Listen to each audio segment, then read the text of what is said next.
All right, gang. Well, I'm showing 5 o'clock, so we'll go ahead and get started. Thanks for joining us. This is Anthony Keach. I'm with Academic Technology Services, and today we're going to take a very high-level look at Zoom web conferencing. So this is designed to be fairly short. It's designed to get you up and running with the basics. We want to get as many people into Zoom so they can create a meeting and feel fairly comfortable with it, learn how to manage or host a meeting, things like that as soon as possible. We'll have plenty of time for questions at the end, but we're not really going to take a whole lot of a deep dive into the nitty-gritty tools of Zoom in this session. We are going to record this, so everything you say and do is going to be up for everybody to see. Just fair warning right there. Let's take a look at kind of the stuff we're going to talk about. We're going to look at scheduling and inviting through the web portal. So there's a lot of different ways to create a meeting in Zoom. We're going to look at the what we think is the best way, certainly the way with the most options. We're going to look at how to manage or host a meeting, which is essentially what I'm doing right now with you guys, and you guys are participants in. We're going to look at how you can find and manage your cloud recordings if you want to record your meetings. And we're going to take a look at the D2L to Zoom integration, which is something fairly new, and it's not nearly as difficult or as complicated as it may sound, but it is a tool you have. We will have plenty of time for questions at the end, like I said, but since this is interactive, feel free to use your mic, to use the chat feature, to jump in and ask a question if you have one. We can be very informal with this. Before we really get going here, if anybody needs to drop out for any reason, like I said, we're going to record this. And I want to draw your attention to this website, etsu.edu/Zoom. I'm going to be throwing some different resources and some different URLs at you. If you remember nothing else, remember this one, because it's kind of your home hub for everything we're going to talk about. If you can get to etsu.edu/Zoom, you don't have to remember anything else. It's got guides and videos and walkthroughs up there. It's also got a link to where you can log into Zoom. So while we've mentioned that URL a few times, if you don't want to remember that, you can go straight to /Zoom and log in from there. So who has Zoom? There is a pro level Zoom account ready to activate for every single faculty and staff member, as well as all of your students. So everybody at ETSU has access to all the tools we're going to talk about here. Your students can do group work, they can make their own meetings and invite their peers or their colleagues, and you don't even have to be there. Everybody's got a pro account. What does that exactly mean? It means that there are no limits to how many meetings you can create or for how long they can go. So if you have signed up in the past for a free Zoom account, I think you were cut off to 45 minutes if you had more than 2 people in the meeting. With the pro level, you can go as long as you want, as long as your students will hang in there with you. As for participants, currently our Zoom Pro accounts can hold up to 300 participants at one time. I cannot stress enough not to have 300 people in there. That would be chaos incarnate. But from a technical standpoint, you can do that. So you can have a lot of people in there. And if you're aiming for something that's kind of like a large lecture hall, and it's going to be kind of one-to-many, and you're not expecting a whole lot of participation or discussion, you could have several hundred in there at one time. Now we'll get to this once we get into Zoom a little bit, but I can tell you up top, you can't have 300 cameras facing you at one time. I think the max you can have is up to 49. And then you have to kind of page over and you can see different pages of 49 cameras at one time. That's still an awful lot of cameras. They'd be real tiny, be kind of Brady bunched into a grid fashion, but you can do that. You can hold up to 49 cameras at one time, 300 participants at one time. Furthermore, each meeting can be recorded to the cloud or downloaded to your local machine. But something to keep in mind is that the space is finite in Zoom, and the cloud recordings are not eternal. They will be removed after a certain amount of time. They will automatically be deleted. Currently, that time limit is set to 1 year, 365 days. So you've got plenty of time, but it can be something that's easy to forget. You have that meeting, you get the nice recording, you plug it into maybe your D2L class or something like that, and then it's out of sight, out of mind. You come back to it next fall or next spring and you expect it to be there and it's gone. So if you really like a recording, you want to hold on to it, do download it. It can then easily be shared or uploaded to a more permanent hosting solution such as YouTube or Tegrity, or any Microsoft Stream, any kind of third-party hosting solution there. So how do you access Zoom? We've got a lot of options, and while normally it's nice to have a lot of options, that can lead to a lot of confusion. So we're going to kind of cut down on that today. But so you know, you can access Zoom through a downloaded client or program, looks like a normal program on your PC or Mac. You can do this from apps on Android or iOS from your mobile phone, from any browser through the web portal, and now through D2L directly. So you never have to leave D2L once you have a Zoom account. We're going to be talking about the web portal primarily today. Any of these options will work, and the options that you have in them to create meetings, to do recordings, they're all very, very similar. So if you really prefer the downloaded app or your mobile phone, absolutely use that. But there are options you will only have available to you in the web portal, in the web browser. So that's what we're going to focus on today. One other thing I want to point out is that if you do try to log in through an app, whether this is on your phone or your Mac or PC, the downloaded app, you will have a screen that looks kind of like this here on the right. Can everybody see my Zoom desktop application slide? Okay, great. And it's very easy to just get into a hurry and type in your ETSU email where it says email there and your password. And what Zoom is looking for there is a separate third-party Zoom account. So it's not going to work.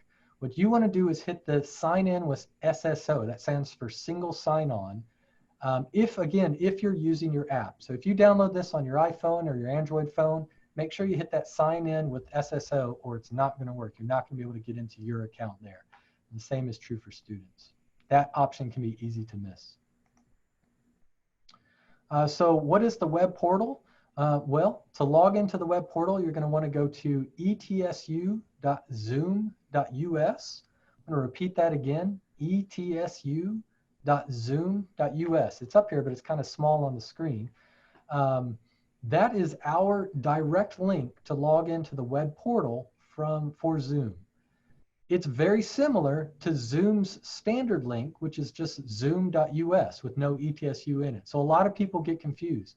And one little tip that we just found today is if somebody has logged into Zoom apart from ETSU and they have cookies enabled on their browser, sometimes the browser will want to go to to zoom.us automatically. They think you're spelling it wrong, when really we want to go to etsu.zoom.us. And once again, that link I shared earlier, etsu.edu/Zoom, will link you right here. So you can't make a mistake. So you don't have to remember this link if you don't want to. But this will take us to the web portal where we'll have two options. One says join, couldn't be easier. It's probably how you got into this meeting.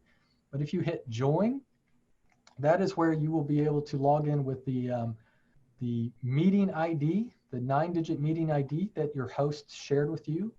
Or more than likely, they shared with you an actual URL. That could be through an email or something like that. How many people, just nod your heads, came in here through a link in an email or maybe a calendar invite? That's what most people do. What that's doing is that's just hitting the join button for you and plugging in the 9-digit meeting ID for you. So that link is really helpful for anybody who's trying to get into your meeting. What we really care about is sign in, that second button. If you hit sign in there, you're going to be able to log into Zoom through ETSU's single sign-on. If you have two-factor authentication enabled, you will have to verify your identity. This is exactly like the ETSU email sign-in. It will use that Microsoft authentication. That's very important because if you're getting ready to start a meeting that you've already scheduled and your participants are getting in, and you go to sign in and start that meeting, and you don't have your phone on you or however you use your two-factor authentication, you're not going to be able to log into your own meeting, and things get stressful really, really quick. This is kind of aside from Zoom, but that's where I recommend the Authenticator app if you're using a mobile device. That way you're not reliant on a text message coming in. I'm in the library right now. We've got a lot of concrete around us. I don't have a great signal. I don't always get text message all the time. So I use that Authenticator app. So just be aware, if you're going to log in and start a Zoom meeting, you will need two-factor authentication if you have that turned on. And all faculty and staff have that turned on right now. Once you log in, you're going to come to a profile page. It's going to look very similar to this. This profile page has a lot of information on there. We're not going to go over all of it right now, but it's pulling your name and your department and things like that straight from Banner. Again, with that single sign-on, it can pull that information. So if that's not exactly how you spell your name, or maybe you go by a nickname, it's pulling that from Banner. That's where Zoom is getting that information from. If you include one here, you can update a profile picture. We've got a little example here of Patrick's cartoon profile picture. And while that's nice when you put it into D2L or maybe your email, it's extra important here in Zoom, because if you turn off your camera, if you mute your camera, it will default to that profile picture. So maybe you get a nice professional picture up there, or maybe you want a logo or something like that. I'm going to go ahead and turn mine off right. No, I'm not. How do we do it? So I just stopped my video, and you may have noticed that my face went away and a little white ETSU logo popped up. That's my profile picture. That could be my office picture, my staff picture, anything like that. And when I start my video again, it goes away. So if you don't have a profile picture loaded and you're not running your video, you'll just see your name. And I think you see a few other participants in here, and you maybe just see their white name. On this page, you will also find your personal meeting ID. So this is something that Patrick has zoomed out, and we'll talk about why. Because your personal meeting ID, it's kind of like your phone number or your home address. It is a permanent meeting room reserved for you, similar to kind of like your office. We recommend being careful when sharing this out, since anyone with your personal ID can jump into your personal Zoom room at any time. While this is great for maybe a colleague that you jump into a lot of different sessions with, you don't have to share anything with them. Maybe they've got that bookmarked because it's always there and it doesn't change and it's always open. This isn't something we recommend for most meetings or for sharing with your students or anything like that, because it's always open. We'll get into creating a meeting here in a second, and when you create a meeting, it will usually create a temporary ID that goes away after time, and that's what we recommend using, not your personal ID. But if you want it, this is where you can see it.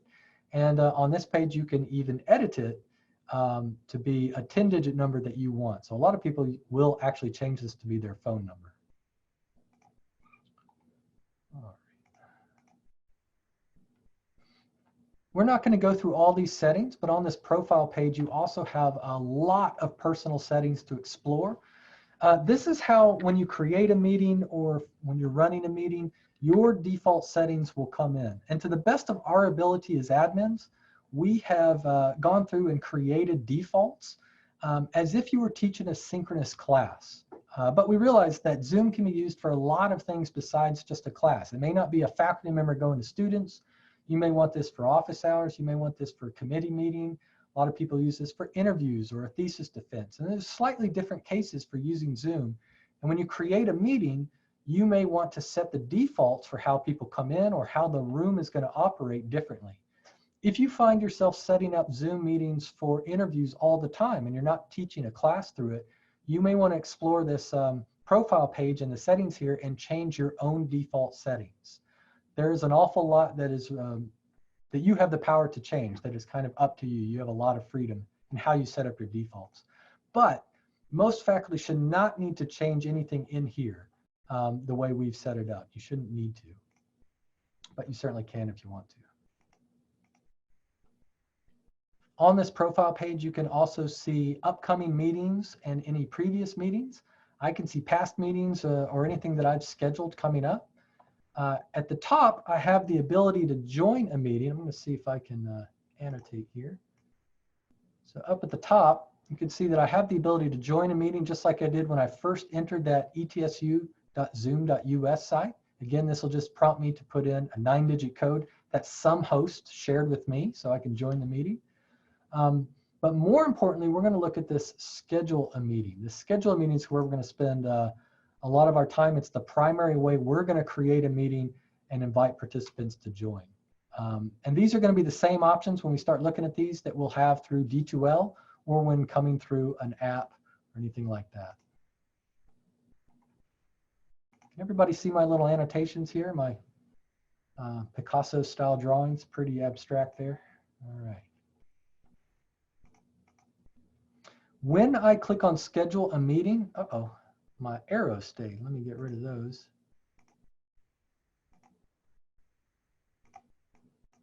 Nope, just drawing more, just making it worse. There we go.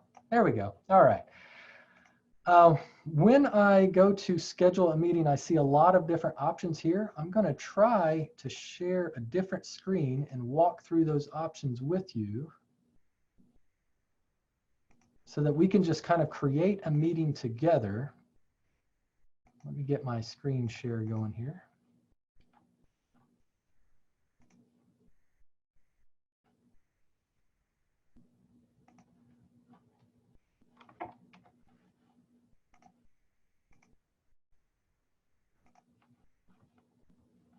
Okay, can everybody see a D2L course right now? Is that what you're seeing? Great. So I'm going to bring over a new tab.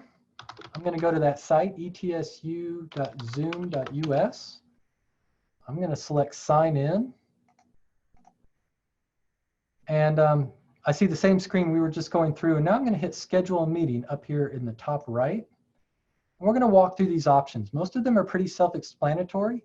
And creating a meeting is very, very similar to creating an event in a calendar. So if you've done that, you're pretty much halfway there. First, I'm going to get at a topic. That means this may be a D2L training that we have coming up, maybe office hours, maybe an interview, something like that. You can put a date in here just to be clear, but in the when and duration, we'll have an opportunity to put a date in there as well. The description is optional, and I have found that in most places with Zoom, it's pretty hidden. So I wouldn't spend a lot of time crafting this amazing description because a lot of people aren't going to see it. When it really does show up is when you require registration for your Zoom meeting, similar to the one you guys came into this one on. And we'll talk about registration here in a minute. So I'm going to leave that blank. It is optional. I'm going to put a when. This is going to be a date. I'll put it for the future and a start time. So maybe I want to do this tomorrow at 2. And a duration, but the duration is more information for your participants. It's not a hard cutoff. So I'm going to say 1 hour, but if we get really talking and we go over an hour, it's not going to stop the Zoom meeting and it's not going to stop the recording. So don't feel tied to this duration. I want to make sure my time zone is correct. If this was something that I want it to last several times, like office hours is a good idea.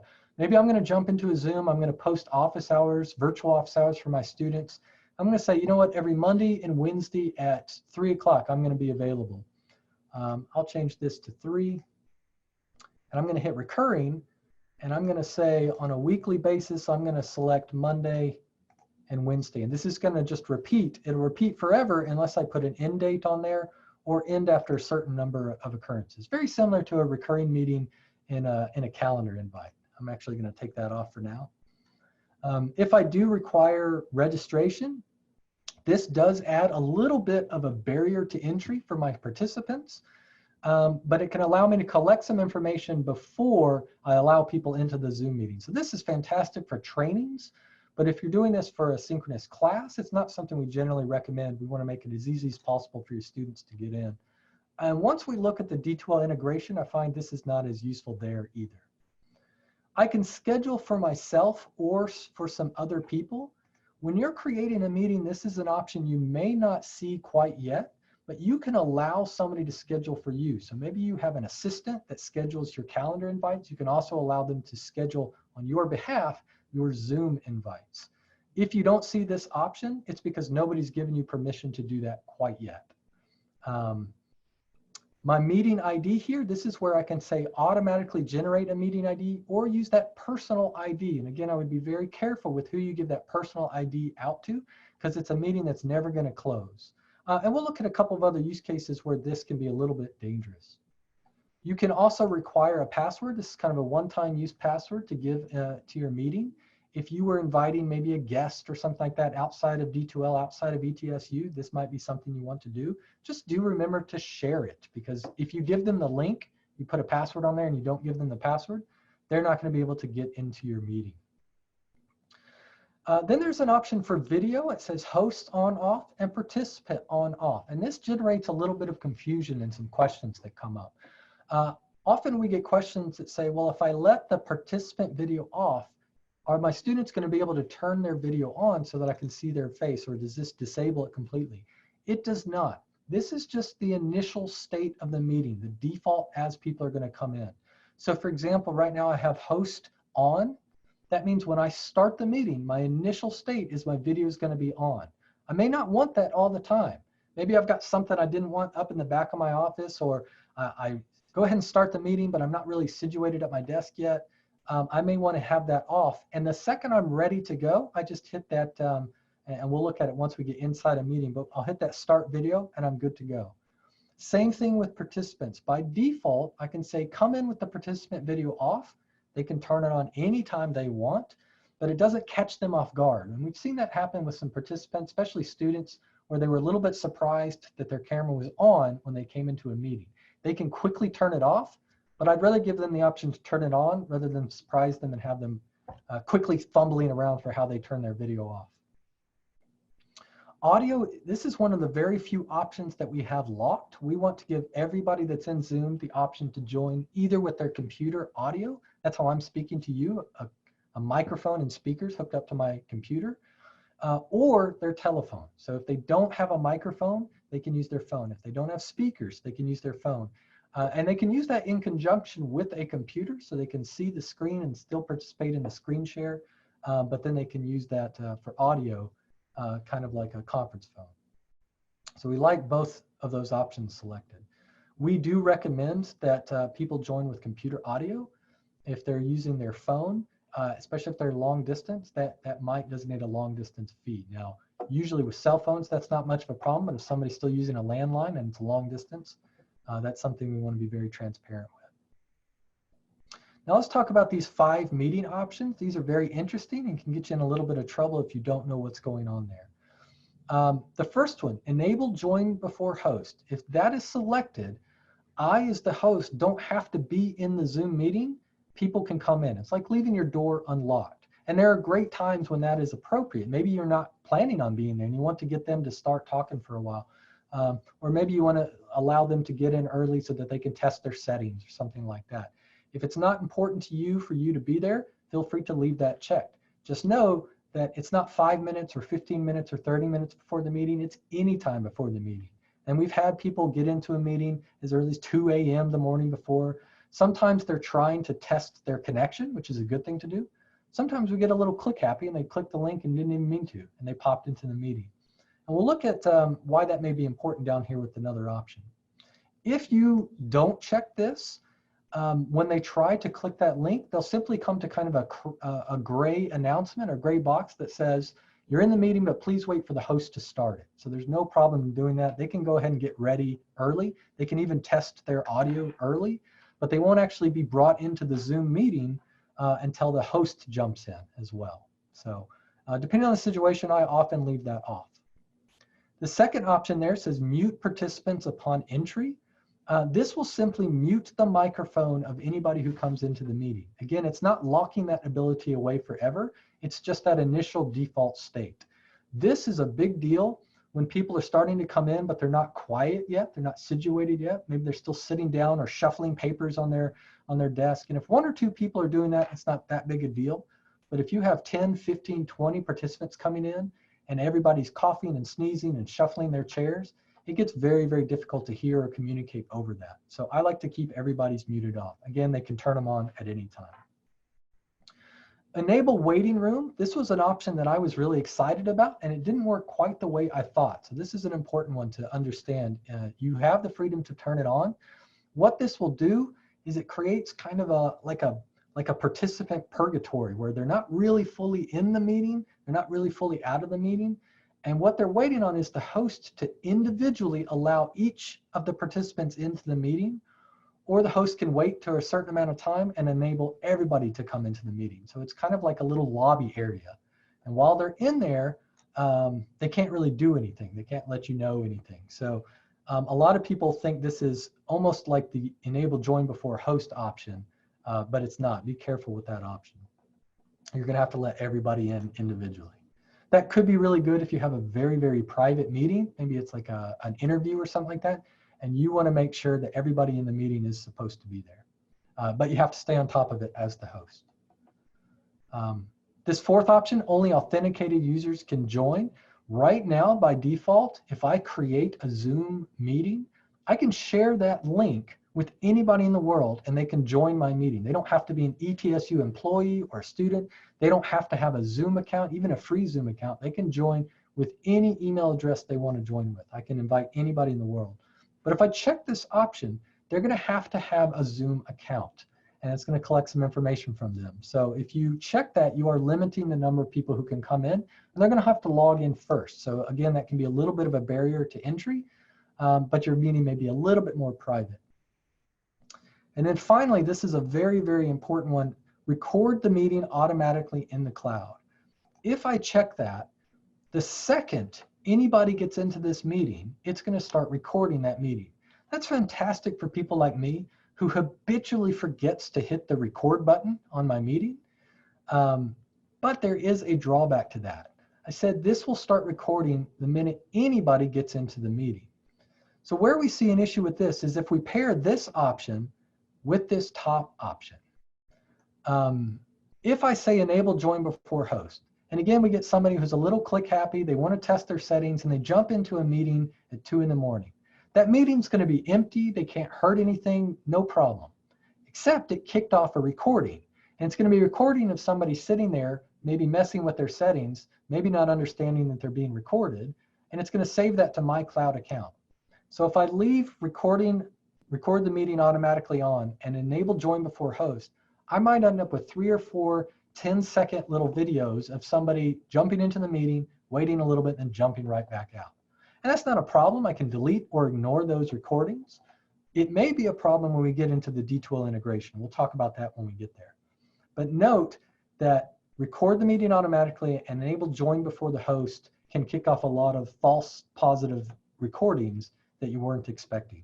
I usually recommend turning one or the other option on or off, but not both on. And finally, we have a field here for alternative hosts. If I have a meeting set up and it absolutely has to go off and I'm not sure I'm going to be able to be there to host or to start the meeting, I would put a colleague in here that would then have the option to jump into the meeting, to start the meeting, and if I wasn't there, to host the meeting without me. You can put in any email address of somebody that has a Zoom account. And this is something I should have mentioned before. Everybody has a Zoom account awaiting to be activated, but it has to be activated. And all you have to do to activate it is log into Zoom one time. Go to etsu.zoom.us, log in with a single sign-on one time, that's it. Your account is activated at that point. But if you haven't done that, you're not going to be able to put them in as an alternative host. And if I put an email in here, even if it was a legitimate ETSU email, but they hadn't activated their Zoom account quite yet, it's going to say this person doesn't exist in Zoom. So let's see, if I save that option there, I'm going to come to a screen that's going to show a bunch of a summary of all the details that I put in. Looks like I left that meeting password on. I didn't mean to do that. But I have some very important information right here. Invite attendees with a join URL and a copy the invitation. The primary way I'm going to get people into this nice meeting that I've created is to send them an invite, either through a calendar invite or an email. If I have instant messaging, I could just send them this URL. That would work just as well.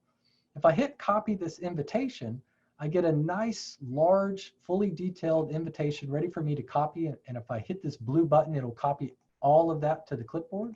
And I could paste that right into to an email message, or if you're in D2L, you could post this into a news item or a content item, something like that. It has everything somebody needs in order to join. In fact, we find that it has a little bit of too much information. Join by SIP, join by H323. This is very helpful if you're connecting up to another web conference special room, like an ITV room. But 99 times out of 100, nobody on the participant is going to need this information, and you could delete it. What they do need, most likely, is the phone numbers here. So if they're going to dial by their audio, they're going to come in with a phone instead of their computer speakers and microphone. They're going to want these numbers. These are the numbers they're going to have to dial in order to get in. There's that meeting ID, that 9-digit number. That's probably the most important thing. And there's my link to join that will put in that number for me when I join a meeting. All right. Can everybody see my PowerPoint again? See those slides again? Okay, good deal. So we went through all that. So now we're going to take a look at what happens when we're inside a meeting, when we're hosting a meeting. You guys are in my meeting now as participants, but I want to show you through some screenshots what it looks like from my end. This gets a little bit funny because I'm trying to show you what a Zoom meeting looks like when you're already in a Zoom meeting, so it can get a little interesting there. Zoom doesn't do very well sharing itself. It can do that, but it's a little bit buggy, and we may jump in and try that in a minute, but I'm going to try doing it through screenshots here for a second. When you guys joined as participants, you probably saw a screen that looked very similar to this. Join audio conference by computer, or join with computer speakers and microphones, something along those lines. It also had a test computer mic and speakers. That test computer mic and speakers is very, very important. It will probably solve about 90% of your participants' problems, especially if they're students. Because most of the problems we see aren't actually glitches with Zoom or user issues with Zoom. It's somebody who forgot to plug in or unmute their microphone, or they've got their volume turned down, because Windows, in trying to be helpful, has about 40 different places you can mute your speakers. So somebody starts talking, like the host starts talking, and one student's going to say, I can't hear anything. There's 40 places they got to check to see if they've muted their own speakers. Or maybe they plugged in their headset and they're expecting it to come out of speakers and their headset's laying on their desk, something like that. Simple stuff.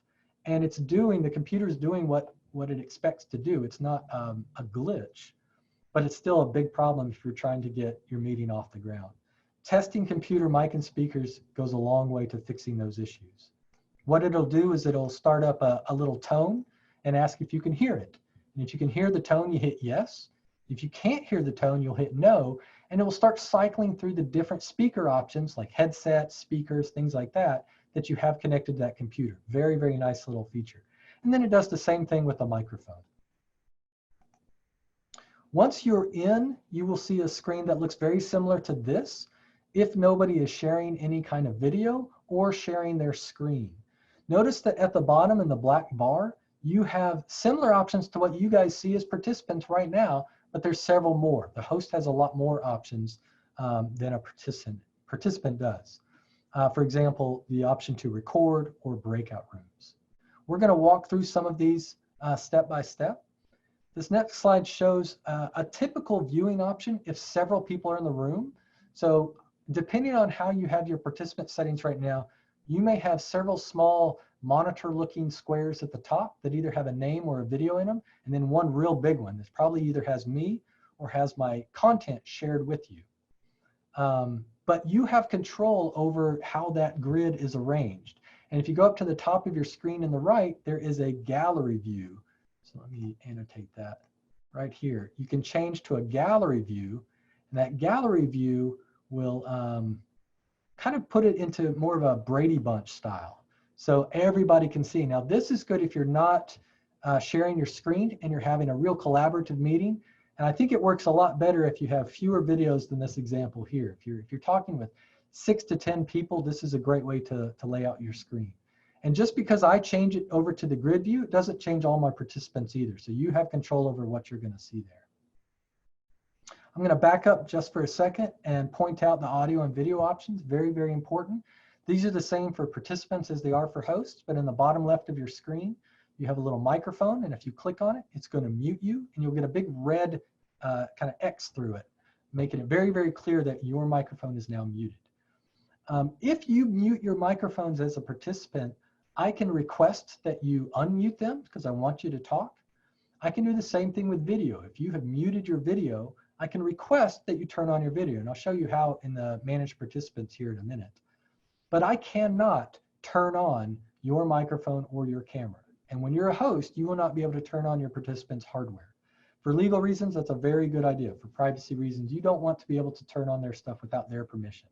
But you can request it. And when you request it, they'll get a little pop-up on their screen that says, the host has asked you to turn on your recording. Do you want to do so? Yes or no, or I think it says yes or maybe later or something like that. But you can't turn it on. In reverse, it does work. You can turn off any microphone and camera as a host quickly. So if something inappropriate or technical is going on, maybe somebody turned on their mic and suddenly everybody's getting a lot of feedback, you can go in and mute that person. But these options in the bottom left are personal controls. So that's what your participants will see. That's what you're seeing in my meeting right now. And I see the same thing. I don't see anything different. Do notice that there is a small little caret. Let me annotate here.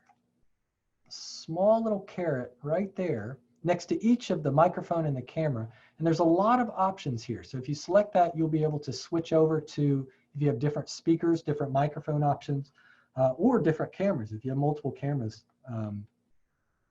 installed on your computer, you can switch over to that one too. So maybe you've got a real good webcam and it's trying to use a laptop webcam that you didn't want. You can switch over there. Ah, there, I can clear all drawings. Look at that. You can also run from that little caret, you can run the test speakers and microphones. So if you're in the middle of a meeting and something starts going wrong that you weren't expecting, you can run that test again at any time during the meeting. Participants and hosts can do that. In the bottom left of the meeting, you can either end the meeting, which you see on the screen here, or since you're not the host, you don't have the ability to end the meeting. Yours probably says leave meeting. So you can leave at any time, but you can't stop the meeting. When I, as the host in the meeting, it will give me the option to leave if I want it to allow you guys to continue to talk behind my back.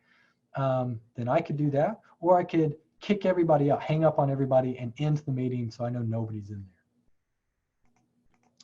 Again, this is that gallery view. So remember, just you have control over speaker view or gallery view in the top right, and that is based solely on your preference. Going through some of these options we have here at the bottom, we saw how we could invite once I scheduled the meeting in that web portal. But if you want to add somebody in real quick to a meeting that's already going on, you have that invite option. And I believe that participants have this as well. Do you guys see that at the bottom of your screen? Do you have an invite? It'll be to the right of the stop video button. You might have to mouse over things. Uh-oh, I got interactive real quick. Everybody wake up. I think the participants have that invite option. So it's not just the host. The participants would be able to invite somebody. Of course, if they had the link in their email or something like that, they could always forward it to somebody. So these things can spread pretty quick. This is how I could invite somebody to a meeting that was going on right now on the fly. As the host, this is something I have that you don't. I have the ability to record. Now with this training, I turned on the automatically record to the cloud. So I didn't have to remember to come in here and hit record. I guarantee you I would have forgotten it. So that's why I like the automatic option. But this is what the button would look like if I hadn't had that option on. And I could just hit that big button right there and it would start recording. If in my settings I have enabled record to this computer, then it's going to record the meeting, but it's going to record it to the machine that I'm working on right there. So if you're in a classroom and you record to the computer, you're going to have to remember to take that recording with you. It's not going to go up into the cloud anywhere. You're going to have to grab it from that computer. What I recommend is always recording to the cloud. It will send it up to the cloud for you. It will also generate a caption file for you. It'll take a little bit of time to do that, but that caption file will make your video accessible, add closed captions, and that's very, very important. You can always download it from the cloud if you want to keep a local offline copy yourself. With the recording, you guys, let's see, I don't think I have a screenshot. Oh yeah, I do. Okay, with the recording, once the recording is going, that button changes to a little pause and a little stop. Very, very simple to control my recording. I'm not going to be editing anything on the fly, but let's say we wanted to take a 5-minute breather, maybe during a class, and I didn't want to stop the recording, because if I started the recording again, I would get 2 separate recording files for one class, and I don't want to do that. I would hit this pause button here, and it would stop the recording, but as soon as I hit resume, it would allow the one recording to just pick up, and it would just delete out that middle part. Again, you have to remember to resume the recording, which I never do. So my students have to remind me, hey, did you start the recording? And I always miss the first 15 minutes of coming back after a break. If I hit the stop, it will stop the recording and it will immediately start processing in the background. Zoom will say that the processing of a recording in the cloud can take anywhere from 24 to 48 hours. I've noticed that even short recordings can take that long. And right now, I'm guessing that the entire nation is jumping onto these synchronous tools. It's taking a little bit longer, but it is processing. I'll show you where you can see that here in just a moment. Manage participants. This is a very powerful field. when you guys click on, I'm not sure exactly what you see as participants there. You should be able to see a list of participants, but you're not going to have all the options I have. When I measure over or mouse over anybody that's in the participant lists, I can unmute them. So I know Bill's paying attention. I'm gonna unmute him here. Notice that his microphone did not unmute the second that I touched that. Bill, did you get a request for you to unmute? I did, and then I give you my consent. All right, so he gave me consent. I'm going to go ahead and mute him again. Bill's causing problems. He's not bringing value to this, so I'm going to go ahead and mute him. I don't need his consent to mute him. I can mute him right away in the participants. I can also, as you can see here, I've got a couple of just general options like lock the meeting, play an enter or exit chime anytime somebody comes in. And again, I can control that mute participation on entry or mute participants on entry. I set that up to mute participants when I created the meeting, but I could do so here as well. The enter exit chime does just what it says. If somebody comes into a meeting late or leaves a meeting early, it's going to play like a little doorbell, little chime. And if you don't have a few people, or maybe you're doing something very sensitive and you definitely want to know if somebody sneaks into the meeting, I would turn that on. Otherwise, it's going to annoy you really, really quickly as people jump in and out. I can lock the meeting. I know everybody that's supposed to be here is already here. I'm going to hit lock and nobody else can get into the meeting. I also have a couple of other options next to each individual participant's name. So under more, I can chat directly to them. And we'll look at the chat feature here in a second. I can ask to start their video. Again, I can't force that. I can make them a host or a co-host. So if I know I need to step out and Lindsay needs to take over this session for me, I could make her a host. It would immediately drop me down to a participant level. So I can't be a host with her. As soon as I make Lindsay a host, I'm a normal participant and she's running the show. I could also make her a co-host, which gives her a lot of the power that a host has, but not quite everything. So this is good for somebody who's helping you run the show. Maybe you've got a guest lecturer and you want them to be able to come in and manage a few things, but you don't want them to be able to, for example, remove you from the meeting. A co-host would be a great thing to do there. I can allow somebody to record. I can rename somebody and I can put somebody on hold. Let's talk about that hold option. That hold one's very important. This came up just recently where a department was using Zoom for thesis defense. So a student was in there giving their defense, and then they wanted the student to leave so that they could discuss how it went without the student hearing. This could be important in an interview situation as well. They were asking the student to leave, and then the student was just, I guess, counting to 10 and then coming back into the meeting. That's not very good way to do it. I've even seen departments ask their participants to just cover their ears, and we want to do things better than that. This put on hold option is exactly what you need there. It's going to remove somebody from the meeting, but not completely exit them. It basically puts them in kind of a quiet timeout space where they cannot see, hear, or participate in the meeting in any way. I'm going to pick on Bill again, and I'm going to put on hold, and notice that he went into a completely different room. I don't know if you guys can see that on your participant list, but to me, he's now grayed out. He can't hear us, and his little screen up at the top there has completely left. Bill, I just took you off hold. I hope you're back with us and can hear us now. We're done talking about you. I can. The only thing that leaves you on the very bottom, just as an FYI, is a test audio. And okay. That's what I was doing just to see what would work. Okay, that sounds good. So they have very little controls over there, and I can pull them back in when I need. So that's great in those committee or interview situations where you need somebody or a group of people to completely step out and know that you can talk about them without seeing it. However, little note here, keep in mind that my recording was still going.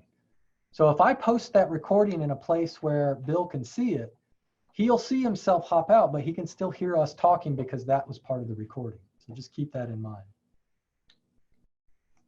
Oh, the final option there under more is I can remove somebody. Again, if somebody's not bringing value to my meeting, or if there's some kind of issue, or maybe somebody's not supposed to be there, I can remove them, and they will not be able to get back into the meeting under that name or on that machine again.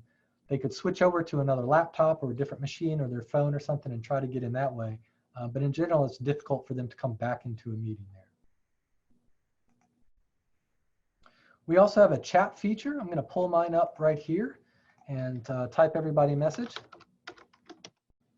By default, my chat goes from me to everybody in the room, and you guys can also reply to everybody in the room.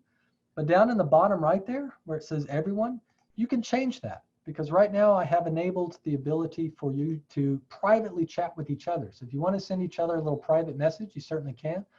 I will not see it, and it will not be part of the recording. So if this is on, then your students will be able to talk in Zoom without you knowing about it, or without it being part of the recording. The recording is only going to pick up chats that I am a part of, since I'm the one doing the recording. That means chats to everybody will be part of the recording. Or if somebody chats me privately, that will also be part of the recording. So I like to tell students not to chat me privately with an important issue. Don't send me a message that says, why did I get a 20 on my last final? Because it's going to be part of the recording, since I'm the host of the meeting. You can turn off the ability for attendees to chat with everyone.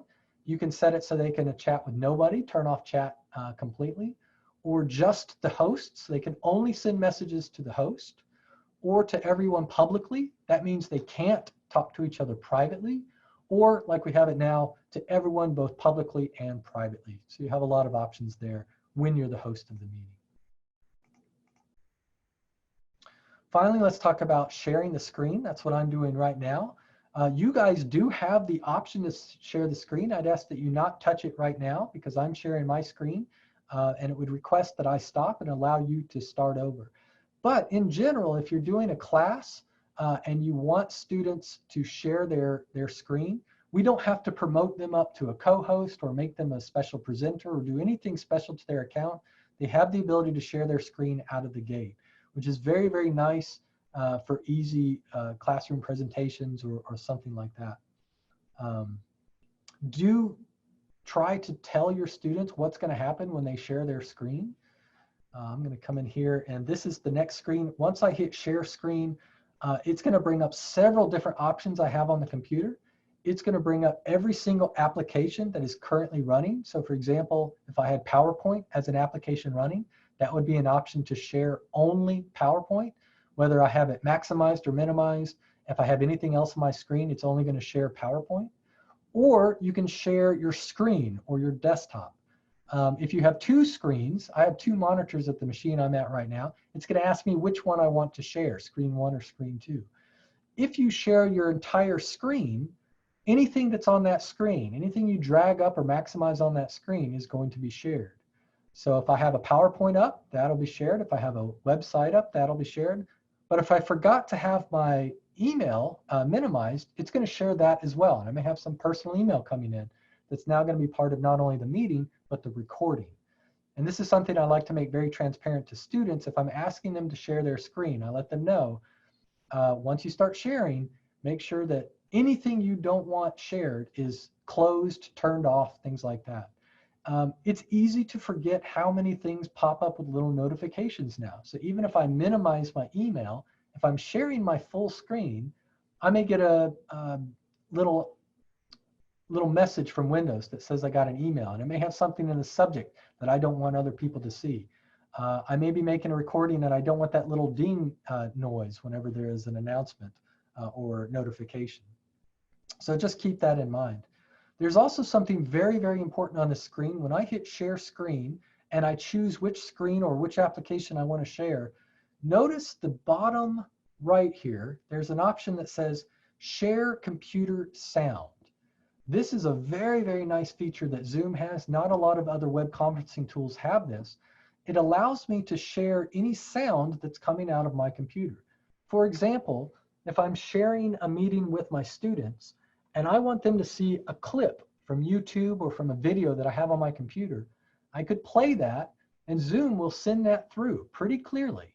Now it is like making a copy of a copy because it's trying to stream video of video, but it works pretty well. But they're not going to be able to hear anything if I haven't selected Share Computer Sound in the bottom left. And we've looked and looked. There's no way to set that on by default. As soon as they let us do that, we're going to do that for everybody. Because normally you want it on. Right now, you have to turn that on every single time you share your screen.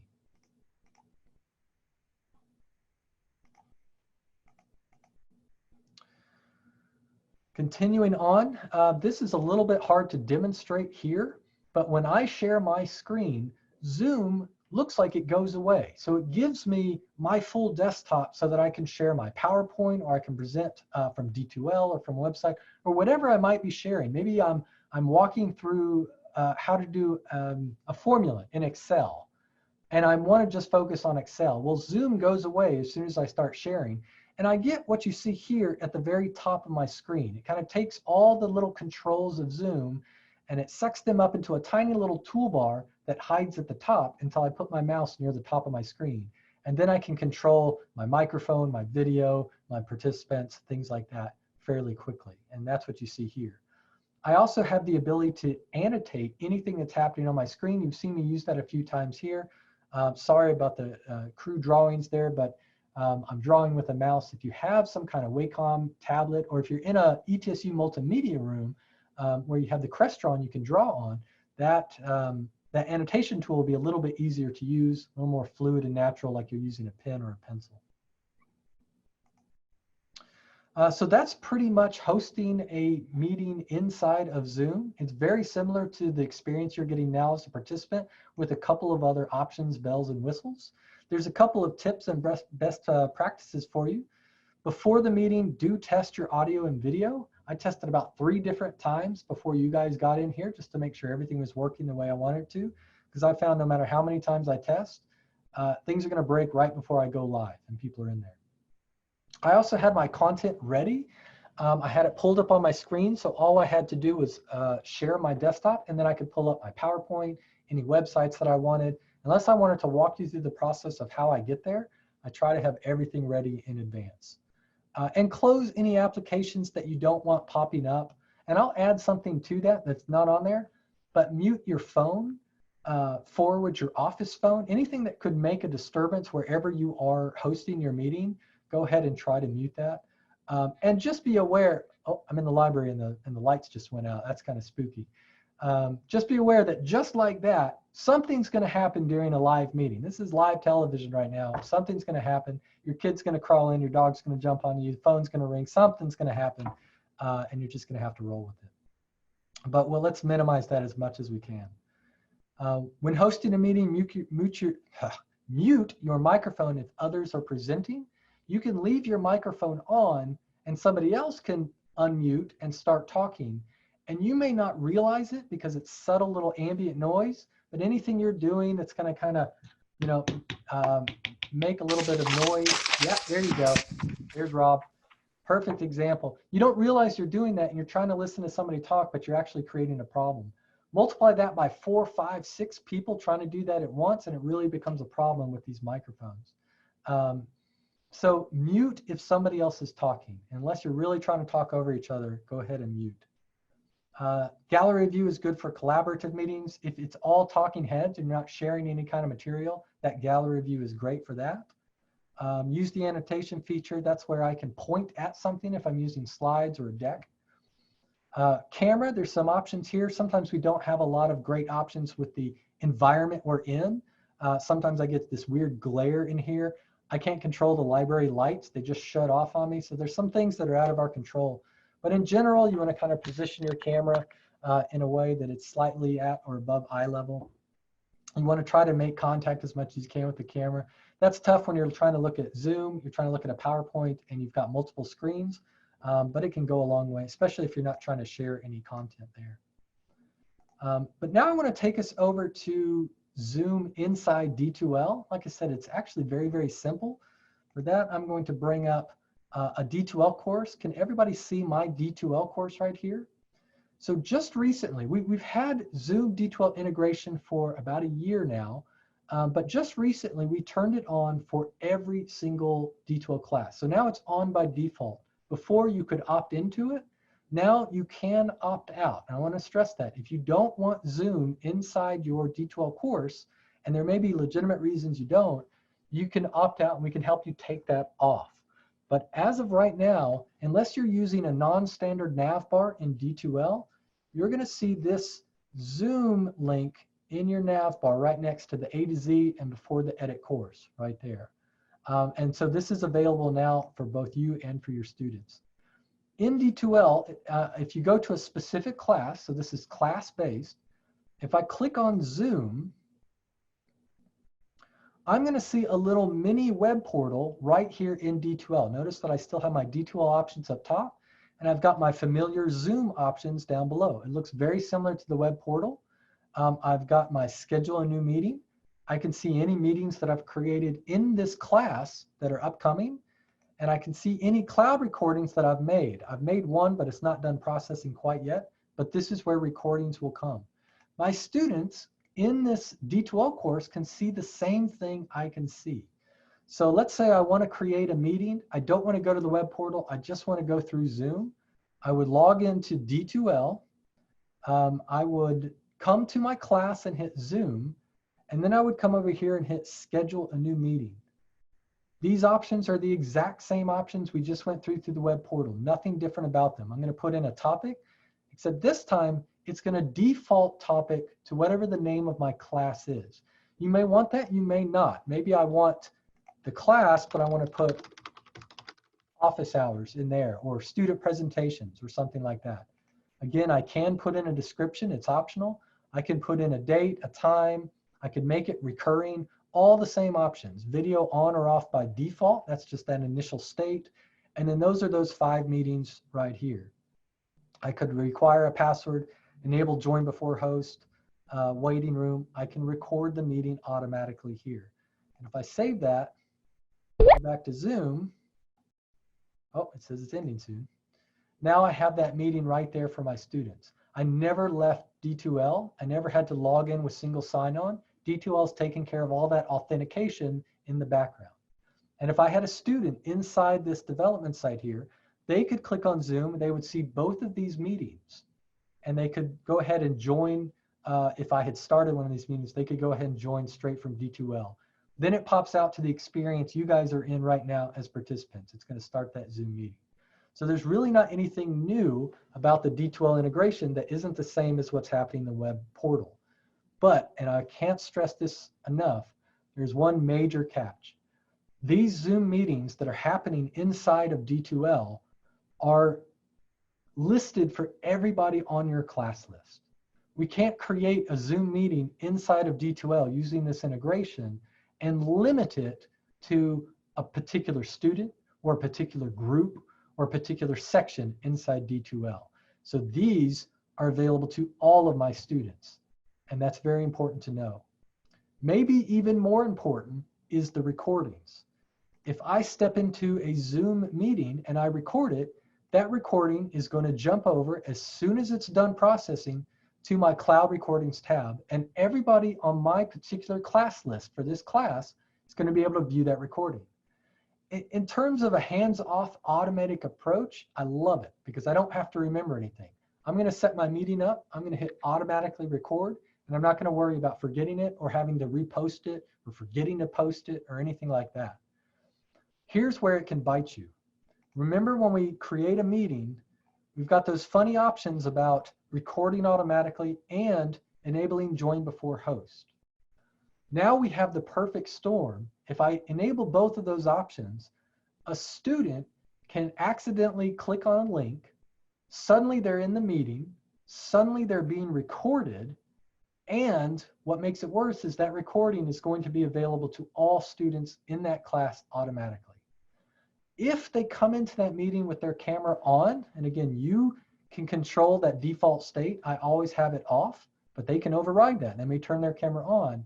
You really may get a situation that's bad for that student where they were being recorded and now it's posted without their knowledge or without them realizing they were going to do that.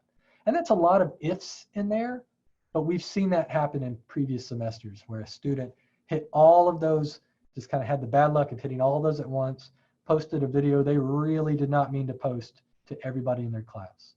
as the instructor in D2L, you have the ability to go in and delete those meetings, but you may not know about it until it's too late. So keep that in mind. Other than that, that's really all there is to the D2L integration. If you want to keep things really simple, if you want to get up and running in your class as quickly as possible, log into D2L, click on Zoom, schedule a meeting, and hit record automatically, and you're pretty much done. Your students are going to be able to get to that meeting. You're not going to have to post the link or invite them in. You're not going to have to post the recording in a place where, like in content, where they're going to get that.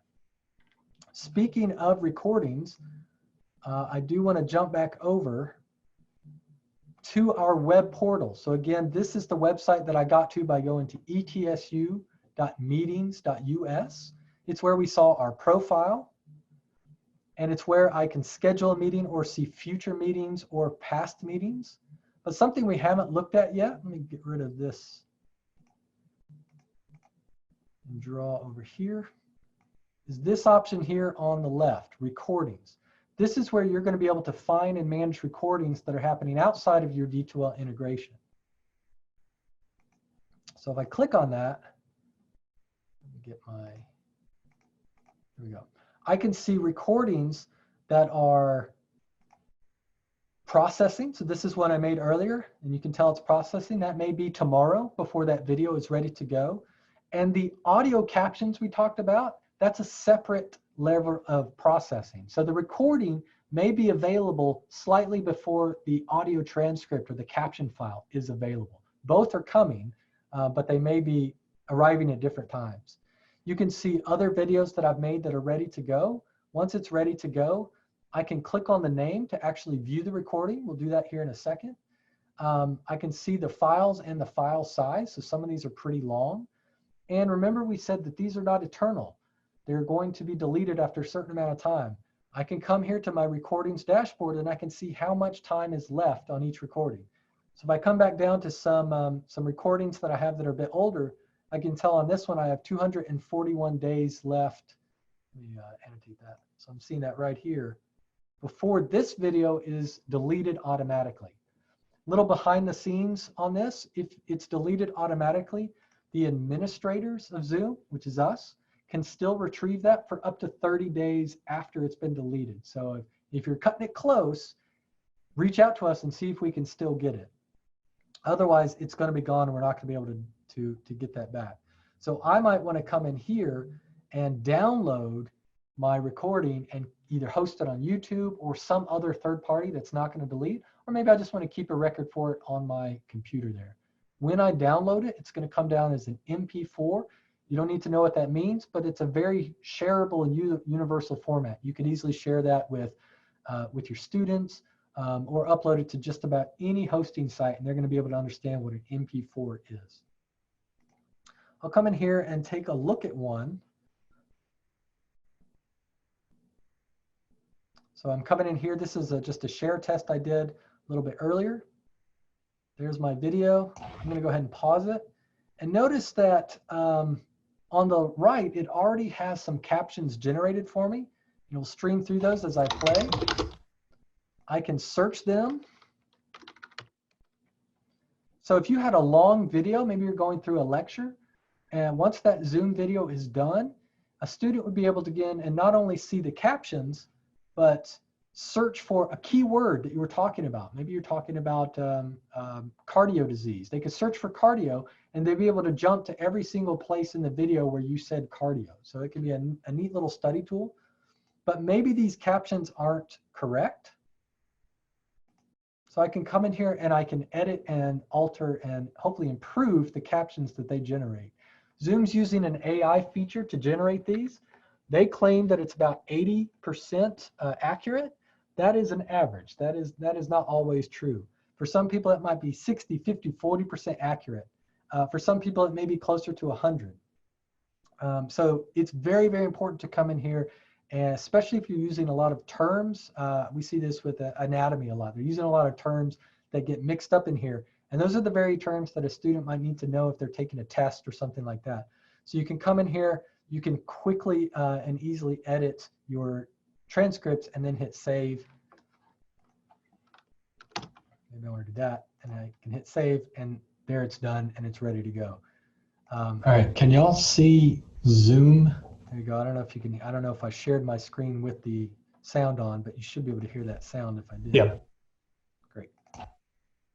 All right.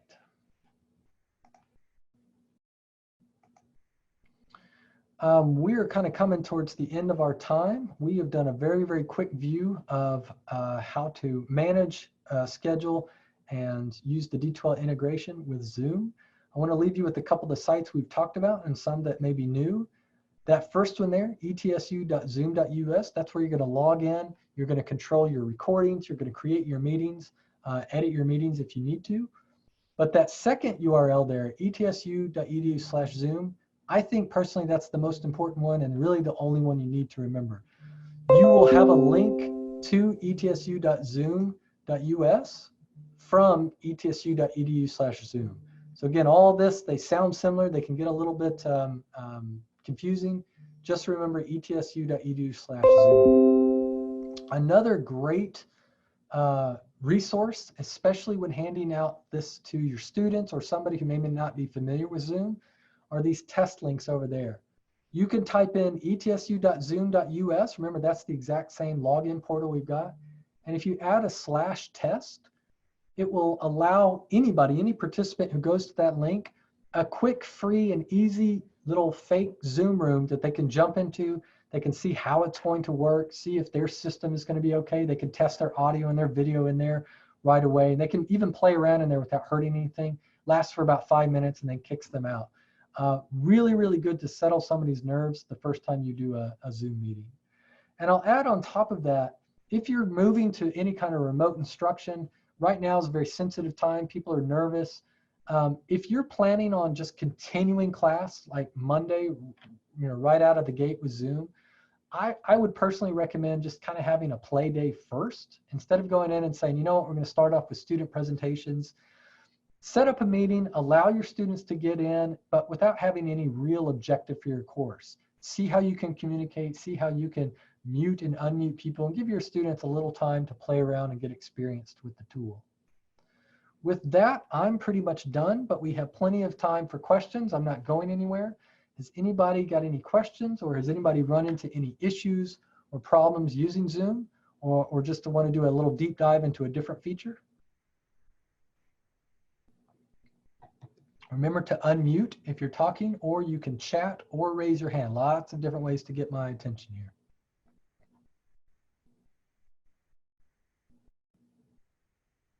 It's all good. All right, Bill, thank you. Elizabeth, I see you starting your camera there. Did you have a question? There you go. I couldn't get it to cooperate. If I go in through D2L, because that seems to be the simplest way for the students to access it, because they don't have to get an email at that point, right? That is correct. It's going to be there. They're going to go in. They're going to click on it. Correct. Yeah. So for students, because only one of my students had ever been on Zoom before, so I'm trying to think of the simplest way for them to access it. Then that is exactly what I would do, is do everything you can through D2L. You don't have to worry about all the other stuff we talked about, except how to run the meeting once you're in there. D2L is by far the easiest way to get students in. Just remember that double-edged sword. It's easy for them to get in. They can get in and create their own meetings. I just let them know as many times as I can. Any recordings they make in there is public to the rest of the class. So if I just don't turn on the recording feature and I make myself remember that, then we're safe from that anyways. You're safe for meetings you create. Students can create their own meetings in Zoom through the integration. And they may do that. There's nothing to stop them from doing that. But if they create a meeting and they invite their friend Jimmy from class, but they do it through D2L, all the other students are going to be able to join the meeting or see the recording right there in D2L. It's a wide open door. Okay. All right.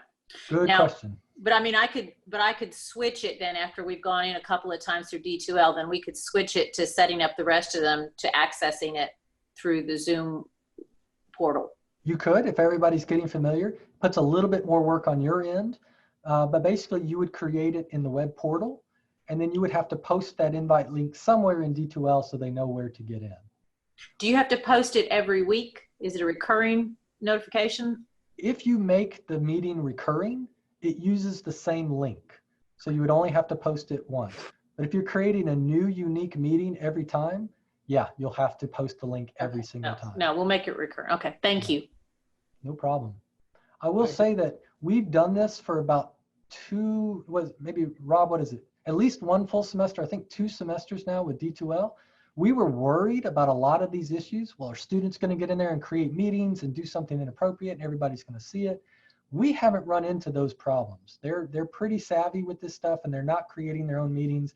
If you tell them it's public, they know it's public and they're going to stay away except for the meetings you create. Unless it's something appropriate for them to create, which is good. So I don't want to scare anyone unduly. We really haven't run into problems with students doing anything they're not supposed to with this system. If for some reason, like a meeting like that is created, like is it possible we can delete these videos, right? Like absolutely. So you have control over the meetings and the recordings in your D2L site. You can delete them. Of course, if a student goes to the web portal themselves, they have a full pro Zoom account. They can create a meeting there. They can create a recording there and you don't have any control over that, but it's also not tied to your D2L course. So nobody's going to see that unless they invited them. Good question. Anything else, guys? So this is already recorded, right? So I guess, do the students have something similar for their own training or like is it, or we share this video with them? Absolutely. You feel free to share this video. We have several trainings like this coming up, but since this one's recorded, it's going to be posted on the ATS site as soon as it's done processing. So that'll be a little bit later tonight.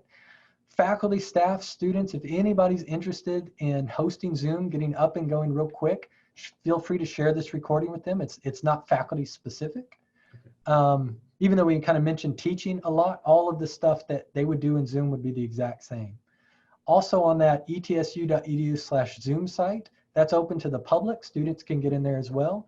And we've got a lot more deep dive stuff. If you want to get into polling or breakout rooms or anything like that, you could send your students there. Feel free to share any of this material with anybody that wants to get up to speed. I know we've got a lot of people interested in Zoom right now. If they can watch it, let them watch it. If they can sign up for one of our synchronous trainings just like this one, let them do that. And if they just have a specific question, they can absolutely contact us at etsu.edu/ATS, or our number is 439-8611, and we're ready to help. Thank you. You're welcome.